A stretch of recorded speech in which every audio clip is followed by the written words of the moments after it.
Hello and welcome to another episode of Intentionality. And I believe emotional state that we create defines performance. And today's episode is all about that. And it's about my stint with New York City Marathon. So what I mean by emotional state that we create defines performance is, so I have a daughter called Mugda, and last year I bought her shoes, running shoes, and I took her with me to run with me. She ran for maybe around 600 meters, and then she never stopped about running.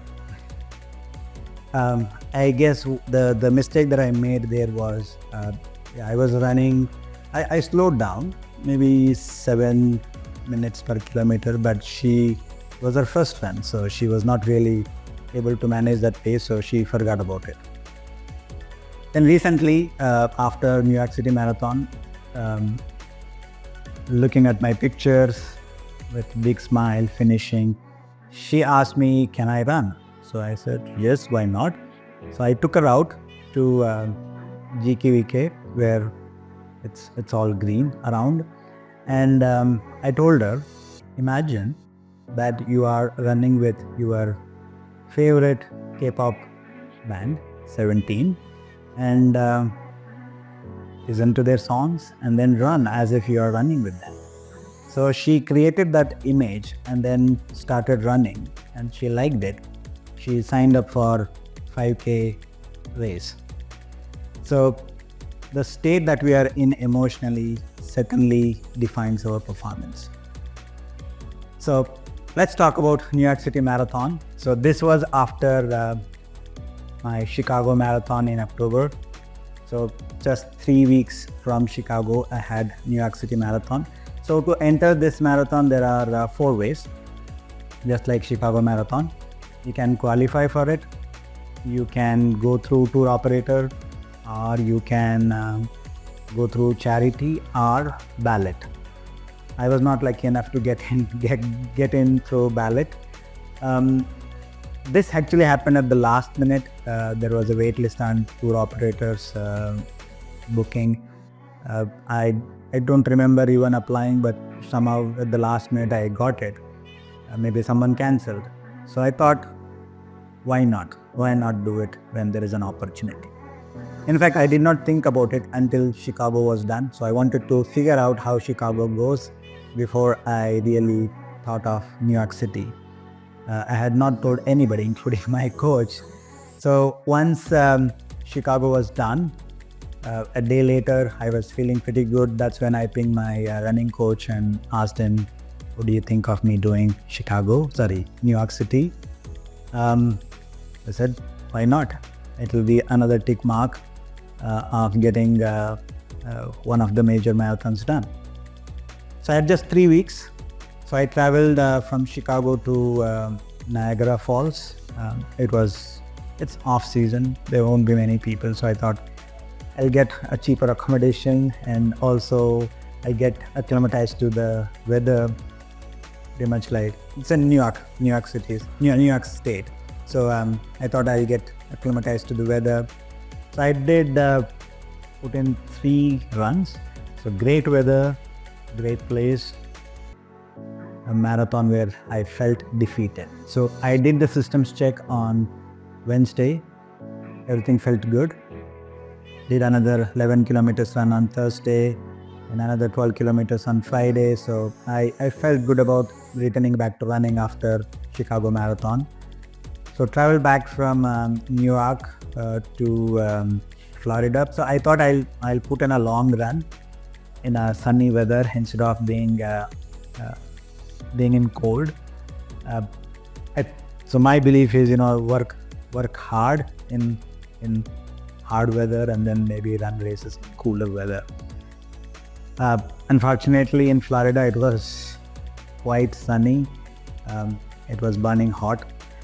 And also I found the place where I was living, it was all concrete surfaces.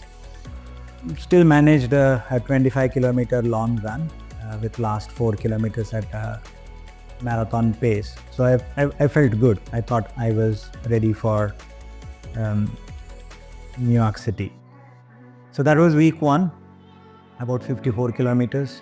And then I did one more speed workout and another easy run in Florida, Orlando. For the speed run, I thought I should not do it on concrete surface. So I saw a lot of greenery around, grass surfaces. I had never run on grass before. I did a 800 meter repeats on a grass surface with Alpha Flight 3. I felt good, but one thing that I was really worried about was twisting my ankle. But I managed to finish that run without any problems. Then I traveled to New Jersey. I thought I'll stay away from New York City until close to the race. But I still went to Central Park. I wanted to do a long run there just to get a feel for the last few miles for the New York City Marathon. It's a beautiful place, New York City. The Central Park is a beautiful place. There is a place called as there is a Center of New York City Roadrunners Club, very close to Central Park. So during the second week from Orlando, I traveled to New York. I decided to stay in New Jersey and then move to New York City when it's very close to the race. But I still I traveled to Manhattan, and I wanted to put in a long run in Central Park so that I get a feel for the last few miles. There is a NYRR center very close to Central Park. So they provide lockers, they provide free towels and a restroom. So it's a noble thing that they're doing. People who want to put in run in Central Park, they can actually make use of the NYRR facility. Put all the stuff there, go run, come back and then collect your stuff. So it was actually very good to know. So I went running about 20 kilometers, 16 kilometers tempo with warm-up and food and about 20 kilometers. I actually felt good. I was able to hold my marathon pace and run around twice around Central Park. I felt good about it. But it was full of runners and cyclists, too many people for my liking. So I decided I'll come back very close to the race there. So in the third week, I put in a couple of easy runs and a workout on a school track close to where I was staying. So New York City Marathon, people say it is the toughest course compared to all other majors because of its elevation. And since last 18 months or so, I have not trained on hills. It was all flat surfaces. I trained for flat races. So I was not sure how my body is going to cope with elevation. So neither did I train very close to the race on hills. So I did put in some easy runs, and then for one last easy run, I thought I will run in Central Park. I did that, felt good, visualized how the last couple of miles are going to be in Central Park. And I went in through tour operator, so they provided accommodation at Romer's Hell Kitchen, which is just maybe around 4 blocks from Central Park. Very strategically placed hotel. A few blocks from Times Square, few blocks from Central Park. So it was a great place. And then food, very easy to get because it is Manhattan. So all variety of food was there. I did go and watch a Broadway show. I went and chilled, watched Aladdin show, so that my mind is free of any stress. So I felt good. I went around Times Square. All that was good. Again, I did the carb loading for 3 days. And from the last race, I did learn that Martin doesn't still sit well with me. So I was training for these 3 weeks with Goo Gel. And I also noticed there was Elementi drink, electrolyte drink. So I purchased a couple of cans and I started consuming every day 3 days prior to the race. And people say that you run 2 marathons when you run New York City Marathon, because you have to travel to Staten Island, and that takes quite some time. So I was supposed to leave at 5:15, so I got up around 3 o'clock, had a good breakfast. So I had purchased bagels previous night. I had bagel and I had a banana, and after an hour I had a Morton 160 drink mix and solid 160. Then I took one of the Elementi cans and a Cliff Bar, a banana, water bottle, packed it, and then I left the hotel. And I did one more thing. As soon as I got up, I checked the weather. It was showing around 3 degrees outside. So I did pack well. Doing due diligence to learn about the place where you go, the course certainly helps. So I had 2 throwaway layers, beanie, a mask, jacket, sweatpants. So I had everything so that I keep myself warm. I did notice people were struggling, who came in just running short and then running west. They were struggling to cope with the weather. So if you go to New York, make sure that you have throwaway layers with you. You'll never know when you need it. So I started from the hotel at around 5:15. So I always wondered, the race that is starting at 9:10. So I was in wave 1, Coral Sea. So it was starting at 9:10. So I thought leaving at 5:15 was too much. But it was good enough time to reach there, and it was needed. So from hotel, it took about 15 to 20 minutes to reach the ferry, and then had to wait for maybe 10 minutes or so to board the ferry, and then ferry took about 20 to 25 minutes, I guess. Ferry had a lot of seats to sit, relax. There was a bar that you could buy coffee, water, whatever you need. And then from ferry, you could see the lit Manhattan and also Statue of Liberty. If you enjoy sightseeing and calm yourself down, taking ferry is a good thing, although there are buses available. Then from ferry, a short walk to the school buses, and actually that took longer. I felt it took around 30 to 40 minutes to go to the start village. And so there are, although everybody runs New York City Marathon, they run 3 different races. So there are 3 different start points. There is pink. I was in pink, which starts below on the lower bridge, and orange and blue, they start on the upper level of the Verrazano Bridge. So there are different start villages as well. So start villages the environment was electric. So there was a donut available, there was water available, they were providing coffee, bagel, and sun was out by then. I think when I reached there, it was around 7:30 or so, sun was out. So you could sit down and then chill. There were therapy dogs. So if you are stressed, you could go pet a dog and then calm yourself down. But more than anything, the people were cheering, and it was electric. Of course, there were many porta potties. One thing that I did not like though was there was no urinal, so I had to use the porta potty. Not a good place to enter.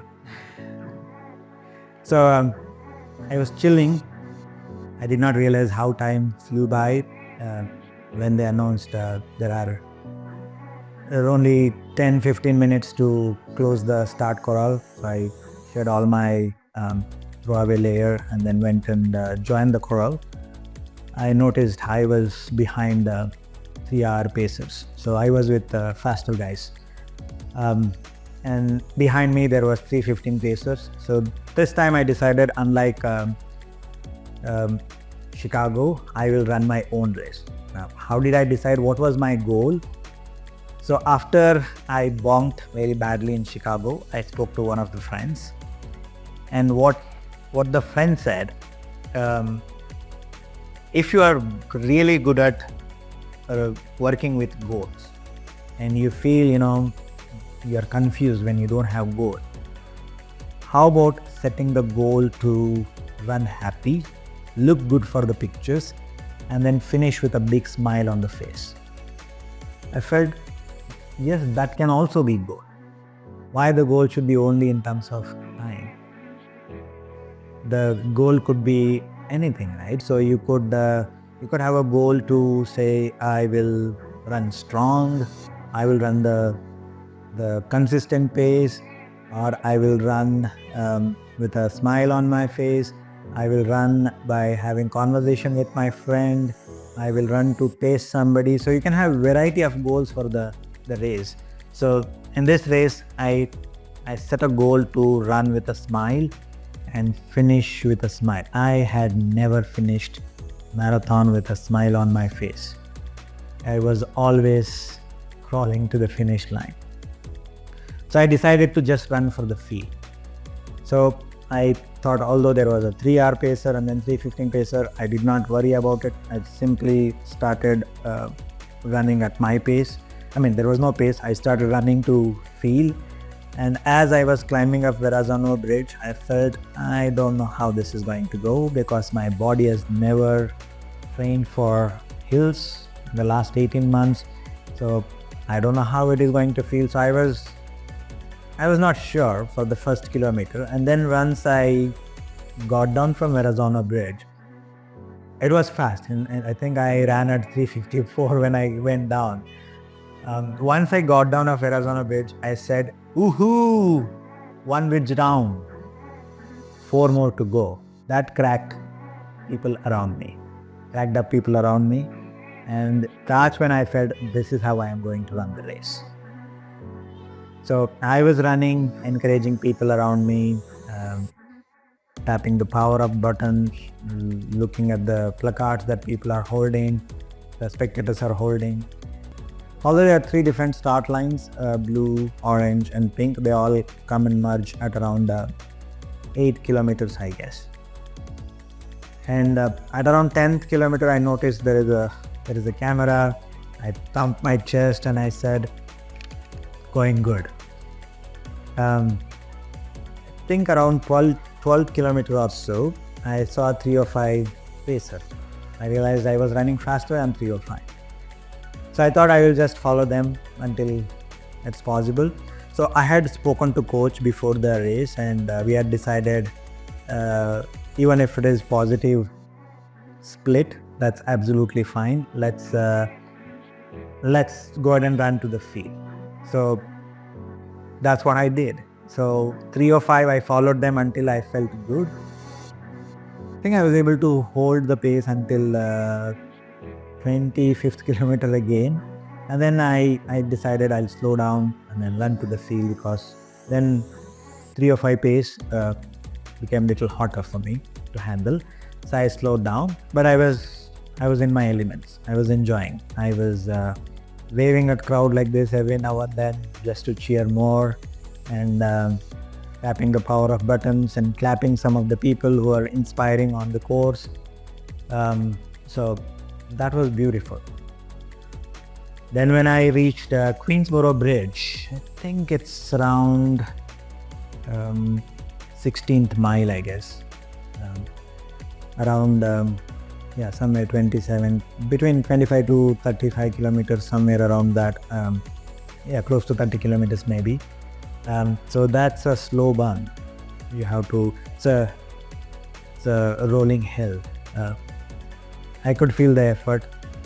Some people had stopped and walking, but I still managed to run at around 440 pace. And it's a rolling hill, but you don't have so much downhill either. So you just take a turn and then you don't have downhill. But once you get down of Queensboro Bridge, there are so many spectators and then they cheer so much to get your energy back. So it's like a solo time. On Queensboro Bridge, there are no spectators, so it's like your me time. Do whatever thinking that you need to do that, and then once you get down, you have the spectators welcoming you. You can actually start to hear people screaming as you are getting down the bridge, and it gives you that boost that yes, I am back. So that was fantastic. The crowd is the best in this world, I am assuming. I think if you are a runner and if you're a marathoner, once in your lifetime you should do New York City Marathon just for the crowd, to enjoy the crowd. You feel like a celebrity on the course. This is a race where I was prepared. One thing I learned is if your marathons are 6 months apart, sometimes you forget what mistakes you had made in the previous marathon, and bringing that to the next one may not be possible all the time. You might forget things. But given that I was doing a second marathon in 3 weeks, I had all the lessons in my mind from the previous marathon. So I had carried biofreeze gel myself in a small pouch. So I guess at Willis Avenue Bridge, I started feeling my calves. So I stopped because I was not worried about time this time. So I stopped, applied the biofreeze. So felt good, and then I started running. And I was very much prepared for this race. I knew there will be a lot of hills going into Central Park, but I was actually defeated by Fifth Avenue, the course to enter the Central Park. It's again slow burn, rolling hill. But as I entered the Central Park, I felt I'm in my place, because I knew the Central Park in and out by now, because I spent almost a week there.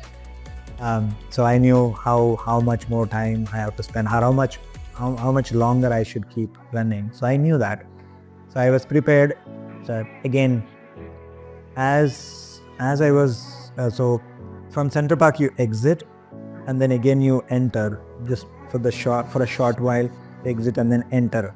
And as you enter for the last 600 meters or so to the Central Park, both sides are decked up with various countries' national flags. So you really feel like you're an athlete. Maybe you're at Olympics. So for this race, I decided to wear my glasses and wear a big smile, and then have my hands wide open as I'm entering the finish line. And it felt really good.